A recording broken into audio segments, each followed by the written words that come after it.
Hello बच्चों, आप सभी का हमारे चैनल आरती एजुकेशन क्लासेस में स्वागत है। आज के वीडियो में हम आपके लिए लेकर आए हैं लर्निंग आउटकम्स आधारित लर्निंग गेम सामग्री विषय विज्ञान कक्षा 7। तो आइए बच्चों हम देखते हैं विषय विज्ञान कक्षा 7 के लिए सत्र 2022-23 खंड ब विषय विज्ञान।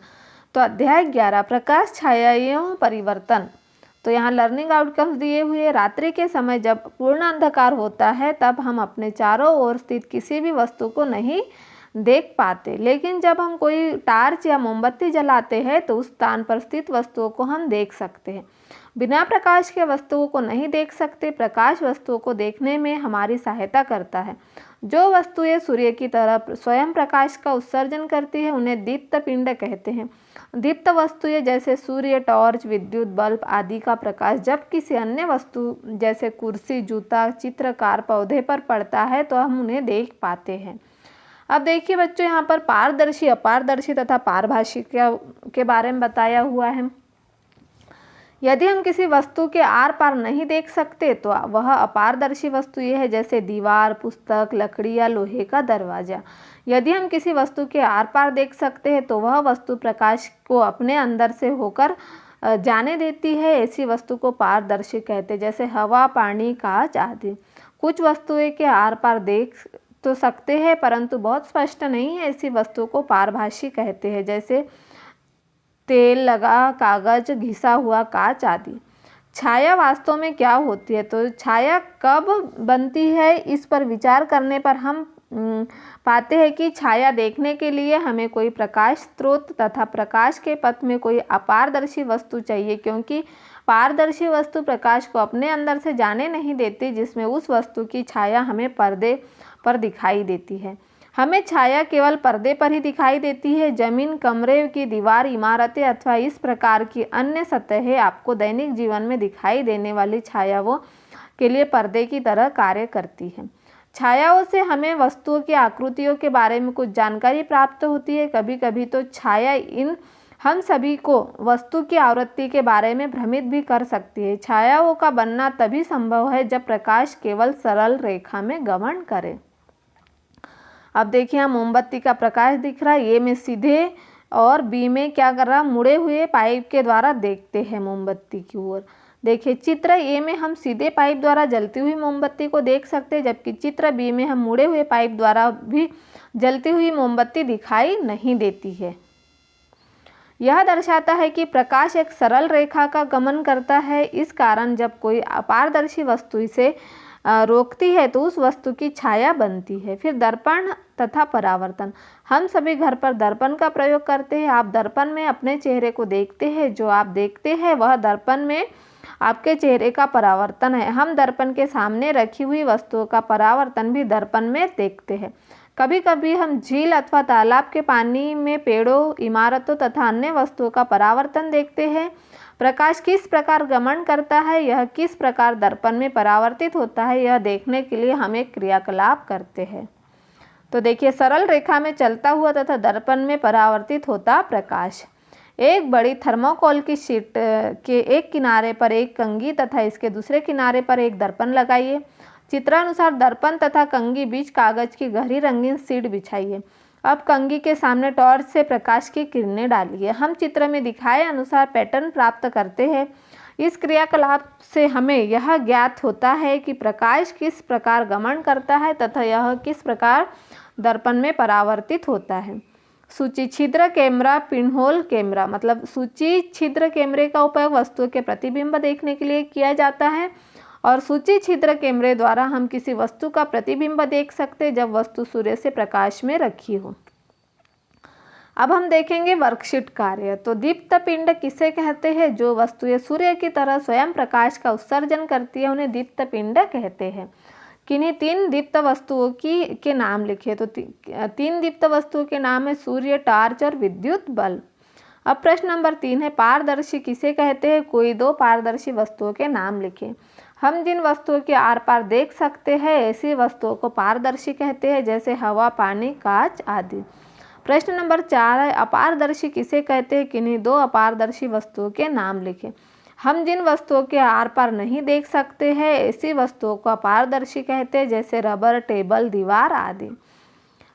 परभाषी किसे कहते हैं? किन्हीं दो परभाषी वस्तुओं के नाम लिखे। हम जिन वस्तुओं के आर पार देख तो सकते हैं परंतु बहुत स्पष्ट नहीं ऐसी वस्तुओं को पारभाषी कहते हैं, जैसे तेल लगा कागज, घिसा हुआ कांच आदि। यह क्या है? पारभाषी, जिसे कि हम आर पार तो देख सकते परंतु बहुत स्पष्ट नहीं देख सकते, जिसकी वजह से। फिर है वर्कशीट नंबर 2, छाया बनने के लिए आवश्यक कारक कौन कौन से? तो छाया बनने के लिए आवश्यक कारक अपारदर्शी वस्तु होना चाहिए। प्रकाश एक सीधी रेखा में गमन करता है, इसे इसके एक क्रियाकलाप द्वारा दर्शाइए। तो यह एक क्रियाकलाप है। प्रकाश क्या है? एक सीधी रेखा में गमन करता है, यह क्रियाकलाप द्वारा हमने यहाँ दर्शाया, क्योंकि मोमबत्ती का प्रकाश क्या है? सीधे पाइप के द्वारा दिख रहा है। मोमबत्ती के प्रकाश को हम तिरछे पाइप के द्वारा नहीं देख सकते। फिर है प्रश्न नंबर 3, परावर्तन किसे कहते हैं? प्रकाश का किसी तल से टकराकर उसी तल में वापस लौट जाना प्रकाश का परावर्तन कहलाता है। प्रश्न नंबर 4 है, प्रकृति में आप कोई परावर्तन की घटना देखते हैं, कोई उदाहरण देकर स्पष्ट करें। हम प्रकृति में कभी कभी झील अथवा तालाब के पानी में पेड़ों, इमारतों आदि वस्तुओं के परावर्तन को देख सकते हैं। प्रकाश के परावर्तन की घटना को किसी क्रियाकलाप के द्वारा प्रदर्शित कीजिए। यह प्रकाश के परावर्तन की घटना, यह देखिए, यह आईना, यह कंघी और इधर से टॉर्च है, तो ये परावर्तन हो रहा है। तो यह प्रकाश के परावर्तन की घटना हमने क्रियाकलाप द्वारा प्रदर्शित की है। फिर है प्रोजेक्ट कार्य 1, अपने आसपास पाए जाने वाली 20 वस्तुओं की सूची बनाइए तथा उन्हें निम्नानुसार वर्गीकृत कीजिए। वस्तु के नाम: पारदर्शी, अपारदर्शी, पारभाषी, दीप्त या अदीप्त। कांच क्या है? पारदर्शी है। जल पारदर्शी, वायु पारदर्शी, प्लास्टिक पारदर्शी, चश्मा पारदर्शी। पुस्तक अपारदर्शी, पलंग अपारदर्शी, दीवार अपारदर्शी है, सोफा अपारदर्शी, अलमारी अपारदर्शी और धातु ये क्या है? अपारदर्शी है। सूर्य क्या है? सूर्य पारभाषी है, तारे पारभाषी और बल्ब पारभाषी है। घिसा कांच अपारदर्शी है, तेल लगा कागज अपारदर्शी है, बटर पेपर अपारदर्शी है और कॉपी और सोफा क्या है? पारदर्शी है। अब यहाँ प्रोजेक्ट कार्य 2 दिया हुआ है, एक सूची छिद्र कैमरे का निर्माण कीजिए तथा उसके विधि तथा उपयोग लिखिए। फिर यहाँ पर आप प्रोजेक्ट कार्य 3 देखिए बच्चों, क्या आप जागरूक है? जवाब हाँ या ना में। क्या आप किसी खाली जगह या अपने घर में, स्कूल में इस्तेमाल होने पर चलते विद्युत उपकरण को बंद करते हैं? हाँ। क्या आप कम दूरी की यात्रा करने के लिए साइकिल या पैदल यात्रा का विकल्प इस्तेमाल करते हैं? हाँ। क्या आप नए बिजली के उपकरण खरीदने और पहले उसका ऊर्जा दक्षता का लेबल चेक करते हैं? हाँ। क्या आपके घरों में दिन के समय ट्यूब लाइट बल्ब की रोशनी की जगह दिन के उजाले या सूर्य प्रकाश का इस्तेमाल किया जाता है? हाँ। क्या आपके घर में गैस बर्नर बर्तन के ऊपर ढक्कन रखकर भोजन पकाया जाता है? हाँ। क्या आपके घर पर सौर पैनल या सौर कुकर का उपयोग किया जाता है? हाँ। क्या आप भोजन को पकाने सभी सामग्रियों को पहले से इकट्ठा कर के रखते हैं? हाँ। क्या आप भोजन को ठंडा होने के उपरांत फ्रिज में रखते हैं? हाँ। क्या आप अपने फ्रिज को बहुत ज़्यादा ठंडे मोड में सेट करके रख सकते हैं? हाँ।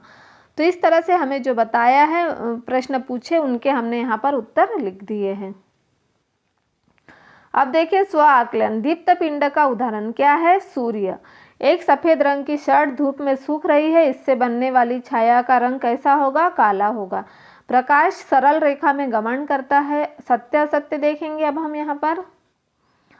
प्रकाश सरल रेखा में गमन नहीं करता, असत्य। जब प्रकाश के पथ में कोई अपारदर्शी वस्तु आ जाती है तो छाया बनती है, सत्य। टॉर्च एक दीप्त वस्तु है, सत्य। पुस्तक एक पारदर्शी वस्तु का उदाहरण है, असत्य। प्रकाश की किरण जब दर्पण पर पड़ती है तो वह परावर्तित हो जाती है, यह सत्य है।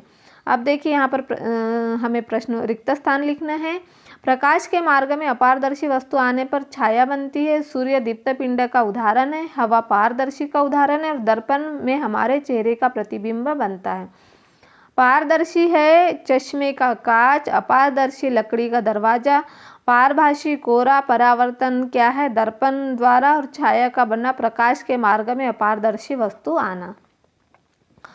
यहाँ प्रश्न नंबर 5 दिया है, एक पूर्ण अंधेरे कमरे में यदि आप अपने चेहरे के सामने कोई दर्पण रखें तो आप अपने में स्वयं का चेहरा देख सकेंगे? कारण बताओ। नहीं देख सकेंगे, क्योंकि चेहरा देखने के लिए प्रकाश की आवश्यकता होती है।